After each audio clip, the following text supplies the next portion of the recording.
the required vulnerability as a commodity, I think is bullshit.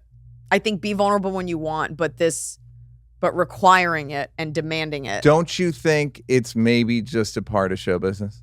Like, sure. Harrison Ford has to be likable. Do you know what I mean? Like, he doesn't have to be girly likable, but he has to be likable. He has to be like Harrison Ford, George Clooney, Brad Pitt. These guys are fucking charismatic as shit.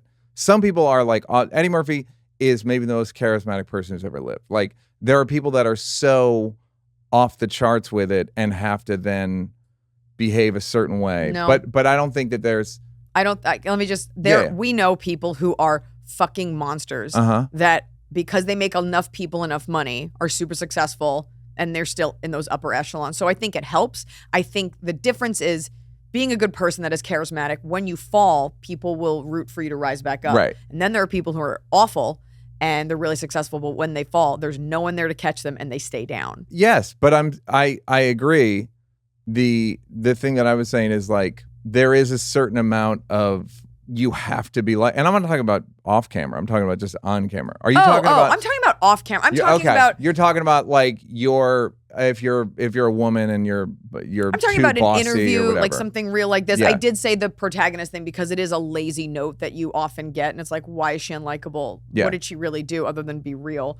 But no, I'm talking about off camera. On camera, you can't buy that. You're either likable or you're not. Yeah. You either got it or you don't. Right. You could be playing a bad guy and still like Voldemort's likable. Everyone in movies, Steve Buscemi's kind of good looking in person.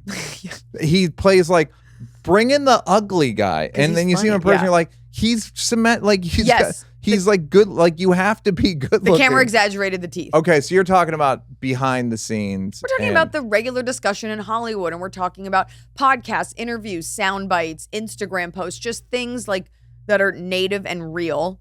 And how like you are rewarded for being like, and here's my trauma. Yeah. And you can have that trauma and your way of working through it, but then it's like, I was so anxious coming on here because I was like, if I say I don't have OCD or something else that people are afflicted with, then it's going to be like, wow, she thinks she's perfect. And you're just like, I just don't have those things. And I'm not going to pretend that I have anything. Well, you know what's funny is at a certain point, someone's going to fake it. Not on here. I'm talking about someone's going to do a special about a thing that happened to them. That they didn't have. That I promise you it's going to happen. Yeah. I promise you it'll happen. I know someone who's like, I don't think that someone's trauma happened. Yeah. In a show. No, that's what you're talking about happens all the time. It happened to me. I wrote a movie about it. Someone lied about their mom having cancer. Yeah. People are already lying about cancer. And because there is the sensationalism around poor mental health. Mm-hmm. Like it is glamorized. It's commodified. I literally wrote a joke today. Like, I don't think people should commodify poor mental health except for me on Netflix. But if you actually have it, like I firmly believe in comedy, whatever you've been through, cancer, a mental illness, a loss, if you live through a trauma, that is yours to do with what you will. That's the only upside. Yeah. But I think people will exacerbate something because you kind of want the attention for it.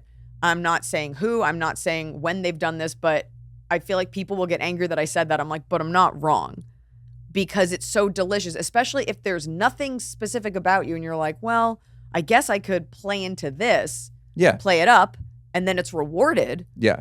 People do it all the time. It's called like Munchausen. I mean, yes. No, but I often think like I'm out of problems. Right. Do you know what I mean? Like I don't have another sad structure. By the way, like if something happened to you, like that's really awful, oftentimes you don't want to talk about it. Like when there's that whole like performative thing, like you're online and you're like, hey, you guys, I'm just going through a tough time. Like when something really awful happens that like brings you to your knees, you often don't want to exploit it. Like people who have serious mental health issues, like they're like, this is not a good time. I am not wanting to share this. Like it is a battle. Yeah. And so that's what gives me pause is I'm like, you talk about this a lot. And I don't know that it's in the name of bravery. I don't know that it's in the name of like sharing it so you'll be brave. Like maybe. No, yeah. But if you don't get 100,000 likes on this, you're going to be disappointed. Yeah. But that soda company like is sponsoring this post. So yeah, I totally agree. And I just think there's going to be like what happened to Steve Renazizi, but if he made a show about it. Steve Renazizi is a buddy of ours who said he was in 9/11 for some reason. Literally just said it, and then it like said it and forget it. He just it spread. I told him like he had 25 seconds to go. I just said that. I don't know why. But after 25 seconds, you're a psychopath if you say I said that and I don't know why. Like he just got stuck with a dumb thing in the Comedy Store parking lot. Right. But it'll be like it'll be that, but bigger. I believe. You think it's coming? Yeah. That's your. I don't know who. I don't know what. You can take a guess who. After this, I'll be like, if I said a name, you'd be like, yeah, that person. Yes. For sure. Yeah, we'll see. I actually don't have a person in mind. No, I don't either. I truly don't. I was just saying if I could get you to be like, maybe. No, I don't have a person in mind. It's just it's inevitable because there's such a premium put on it now. It's like being young. Being mental illness is the new youth. Because it's so hot. It's so hot. Hey, did you like that? Did you like that? Yeah, did you like it though? You want more? Don't want to work? Would rather watch videos of me grab-assing with people? First of all, go up here to subscribe. And then go up here to watch more clips. This is like when the weatherman says that there's a high pressure system coming in. I'm not really used to the green screen.